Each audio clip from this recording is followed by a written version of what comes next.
This is Mike, and this is the 80's Glam Metalcast. Right before I was about to release my interview with Joel Ellis, sadly, drum legend Frankie Banali passed away. Joel asked if we could add this part 2. Here he reflects on some great memories about his friend and bandmate and gives a touching tribute. Here it is. Well, Joel, we're back on the 80's Glam Metalcast, and there was some sad news that came out from Friday into the weekend. Your old bandmate, the great Frankie Banali, passed away. What do you want to say about him? Oh, man, well, it was a real sad day in many ways, for the obvious reasons.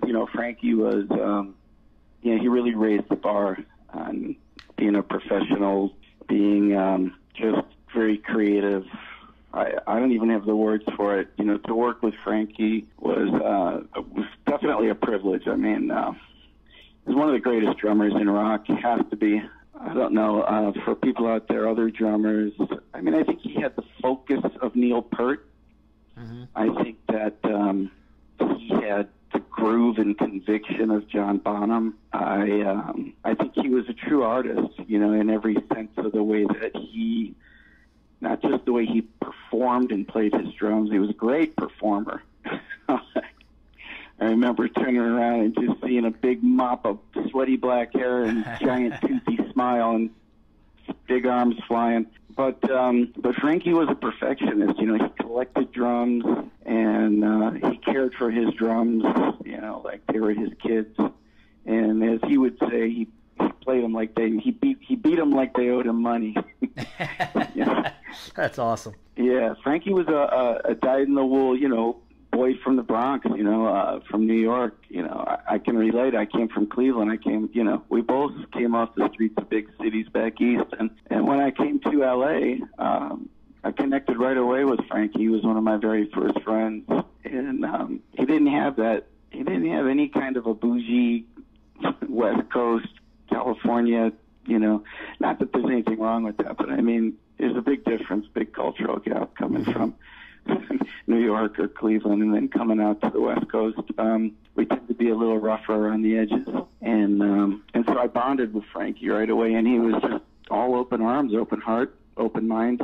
And Frankie was a good listener, and he was a great communicator. And, he was, we both shared a passion in Japanese samurai culture. And when I remember going over to Japan like I put recently in a memorial that I posted to Facebook that we had our yin yang time zone calls. Never really knew what time it was, and but I remember ringing him in the middle of the night, and we'd talk about live shows, Japanese fans, Japanese swords, Shogun castles. And back in L.A., we'd get together at his house, and he'd make up this amazing traditional Japanese dinner. We'd sit and drink tea and talk, and just a lot of cool stuff, a lot of great memories with Frankie. And he was always a good friend. That's why I brought him into Heavy Bones when I was putting together the band for Heavy Bones. I was initially hanging out a lot with James Kotek, and he started playing in the band, and James was a great drummer. I'm not really quite sure what went on. I think he might have gone on to the Scorps or something, but I always, wanted to have Frankie as a drummer. I always was kind of like a musician's dream of mine is to have Frankie as my drummer. He's perfect rock drummer, and he brought every essence of classic rock from Zeppelin, and a lot of people don't know, but I think that in rehearsals he came up with that groove for Yes's 90125, that da-da-da-da-da-da, Uh-huh. And he did that da-da-da-da-da, and he told me that when we were in Heavy Bones, and I was also very close friends with Chris, and so I ran it past he and Alan White one day, and they said, that might be true. We always wondered where that came from, and he did fill in for us over at SIR. So you never know. Frankie is just. He'll pop up everywhere and surprise the hell out of you. But one of my favorite memories with Frankie was when I was with Rough Cut, and Ronnie James Dio was doing his Children of the Night concert at Irvine Meadows. And just about every great 80s Hollywood rock band you could think of was there. And we were all backstage. There's a couple hundred of us jammed into it was a big backstage area, but we made it look small. And especially with the personalities and the characters that were back there, it was amazing. Yeah, it was really a great show. I remember talking to Jack Russell, and I were there, and I was saying, damn, I'm kind of nervous, man. This is the biggest show I ever played. There's like 20 or 30,000 people out there. Wow. And then all of a sudden I hear this voice behind me say, excuse me, did I hear you say that you were nervous? This was your first big show? I say, yeah, and there's Ronnie. He goes, well, I don't want you to feel bad. We're going to give you the full Ronnie mix. And so he said, full faders, I'm going to call my sound man. When you hit the stage, you're going to be singing through the same mix that I do. Wow. I was like, wow, that's great. He walked away, and Frankie walked over. We're standing there, and Frankie's like, hey, man. He goes, that's cool. You got to go out there and break a leg. And he was joking around with me. And then Ronnie walks out again. He goes, in fact, he goes, I'm going to do you one better. He said, he pulls a gold-plated microphone out of a bag, and he says, I'm going to let you use the Ronnie James Dio microphone. I'm going to let you use my mic. And Jack Russell looked at me, and he said, you fucker. And Frankie was there, and so then he kept telling me, man, go break a leg. And I went out there, and we started opening the show. Sure as shit, I broke my leg. What the hell happened? Man, something, I don't know. I think it's some ancient gypsy curse that passed epigenetically. I don't know, My grandmother was an opera singer who died of a goiter in her throat, so maybe there was a curse. But I have no idea what happened. I just was out there, and I just remember Frankie was like one of the last guys. He pat me on the back. He's like, go break a leg. And we got out there, and man, we started off with I don't remember, but I remember this song that we were into. The sound was just so unbelievable. When I opened my mouth, I just saw a sea of people in front of me. It was a hot summer day. Outdoor shows are my favorite. And I knew Frankie was off to the side of the stage, and everybody was back there. Jack Russell, Doc, and the guys, everybody, Michael Schenker, you name it, they were all there. Dio. Man, when I opened up my mouth on Ronnie's mix, it was crazy. It was just like a sound wave, just like a giant tsunami, just boom, and you could see it on the people's faces. It was like, holy mackerel, I couldn't believe what that mic sounded like. The sound that came out. And I got so excited, I just spun really quick, and I think because there was so much gear on the stage that I believe my heel got caught on a harness or something, but I just spun really quickly and hard, but my foot stopped, and my whole body wrenched through my whole leg, and thank God I was wearing Jordache jeans, really big, tight pair of Jordache jeans, because it held my leg together. Oh, wow. But I started getting dizzy from the pain, and I kept singing, man. I stayed in there, and I remember kind of looking over at the side of the stage, and Frankie standing there looking at me. He had his sticks in his hand, and he was, ready to run out on stage. And I think he actually did. I think he was one of the guys that ran out and helped me off the stage, because I couldn't stand anymore. My bones were going in two different directions. My tendons were torn. My foot was pointing backwards. But I finished out the song, but I was ready to faint, and I was sitting on the drum riser. And so as soon as I gave him the word, Frankie and the guys came out, picked me up, and they carried me back, and the ambulance came. And I will never forget this memory of Frankie. Frankie was there, and he stood next to me. He kept everybody in control. He knew exactly where to lay me down. He was there for me. And it was like he was more attentive and caring than I think the doctors in the emergency room. In fact, I remember the first doctor in the emergency room. I kicked him in the head with my good leg. Because I told him, he said, oh, it's just popped out of the socket, and he went to shove it back in, and just out of reflex, I booted him real hard. And they brought in another doctor who cut my pants open, and my knees swelled up like a watermelon. And they go, no, it's not out of the socket, it's FUBAR. But I will never forget being there, and I was a bit panicked, I was in shock. Here I am. And I I'm here, I'm on this stage, way over sold out crowd, August 1st, 1987, Ronnie James Dio's Children of the Night concert. Every big fucking 80s band you can think of. All my friends were there. You know, all these guys. We were all brothers at the time. It was a beautiful time in the 80s. Man, I'm so privileged and proud and blessed to have been a part of that whole thing. But I'll just never forget how Frankie was just right there. I mean, yeah, he was one of my first friends in Hollywood, and we were good friends before that show. So, you know, obviously we were hanging out a lot, bonding, you know, backstage, and he was always a mentor for me. You know, he was always bigger than life. And so I just remember that in the midst of all that craziness, that he was there. He was over me, standing over me, and he's larger than life, and he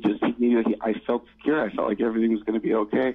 I mean, shit, man. You go out there, your first show, 20, 30,000 people, you know, you're singing through Dio's mic, you feel like you're on a rocket ship to the moon, and then all of a sudden there's this like massive crunch, and you're in pain, and you're confused, you're not knowing what's going on, they're carrying you out the stage, and he was there. He took it from there.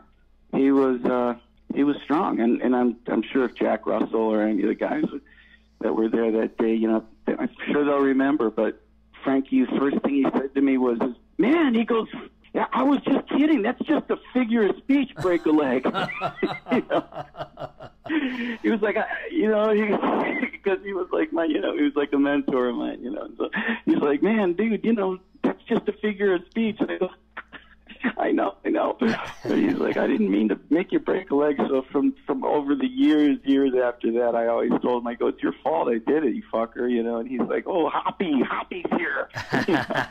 So he always called me Hoppy. But from that moment that we were there, and I remember Don Dokken and Frankie and Jack. I think Rat was there that day. I can't recall. I believe so. I'm not sure. Michael Schenker. But Frankie, when the paramedics arrived, they brought the stretcher over, and Frankie put his arms out, and he said, "Step back, everybody, step back." And he was talking to the paramedics too, and he was saying, "Step back, you know, we'll take this." And they put me on the stretcher, and Frankie just said, "We got it." And he had Don and Jack and a few guys, everyone picked up my stretcher, and they gave me this ceremonial,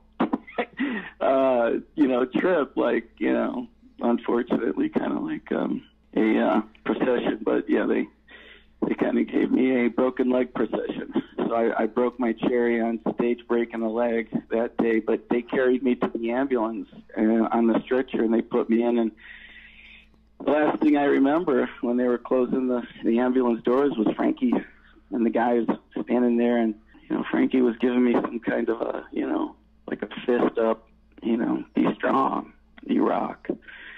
And that's the kind of guy Frankie was. Very, very clear, very lucid, very much in control. And he was a special soul. He was a special cat. He really was. And he walked it like he talked it. He was every bit of everything that anybody ever sees, saw him perform, or think he's like that way in real life. He's that way with his family. I remember in Heavy Bones, I introduced him to Karen, and there was a group of girls. I was always bringing girls by the rehearsal room, but Karen was a special girl, and he and Frankie ended up getting married. So. But Frankie wasn't the kind of guy that you would, you know, see out partying in clubs or going to strip joints. You know, he was a wild guy. He was great and everything, but he always kept his shit together. He was always a respectable guy. Had a lot of dignity. And that's one of the things I admired about him, you know. He wasn't sleazy. You know, you knew what you were getting right off the bat. And he would tell you straight up to your face what was up, you know. But one of the things that I know that, being a close friend of his, was how much he loved his mom and his dad, and how he lost, you know, both of them too soon in life. And he carried that cross with him every day. I mean, he had an open heart. He had an open wound in his heart always for his mom and dad. And there's a lot of love there. So I'm quite sure that Frankie's finally with his mom and dad and with Karen, and He's probably up there writing new tunes with Kevin. Yeah. Oh, yeah. No, I was just going to say, it's funny. There's so many dynamics at play here. I mean, there's friendship, there's music, there's the music industry, there's the 80s era, there's everything at hand, to consider. But, it's funny how some people, you don't really realize how much they mean to you or how significant a part they play in your life until they're gone and you go back and reflect on it. Mm-hmm. And Frankie's one of those guys that I just figured would always be a part of my life, and he is. And he is a part of my life. It's just he was larger than life, and he was a good guy, and he just wasn't somebody that you wanted to ever consider seeing them suffer. For that, my heart goes out obviously to Frankie, but also to Regina and his wife and his daughter, and the guys that love him the most, Rudy Sarzo and Robert Sarzo called me the day I talked to him the day that Frankie passed, and he's just somebody that is not just another one of us guys that passed away. Frankie's a special cat, and a lot of us are hurting over it. But it's like I wrote him. I want to read do you mind if I read a little memorial that I wrote for him on Facebook? No, man, go ahead. Yeah, I'll wrap this up. So first, I want to say if Regina, if you're listening, my condolences to you and your daughter and my condolences go out to the guys in Quiet Riot who spent the most time and had the greatest memories with them. Rudy and Carlos and Chuck. You were close to him too, Chuck, right? And we all knew him. We all loved him. But my condolences go out to you guys.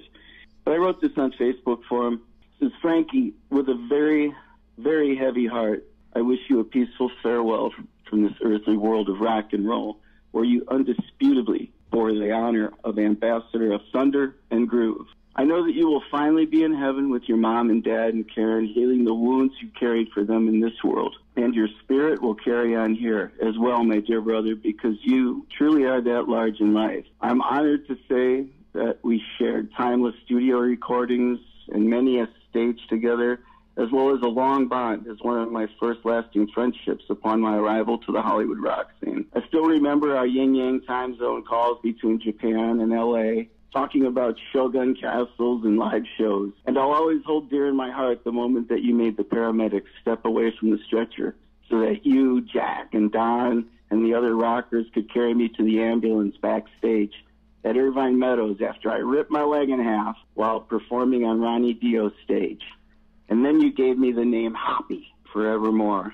And then the way that you never hesitated when I called on you to put drums down on a one-off or a charity session.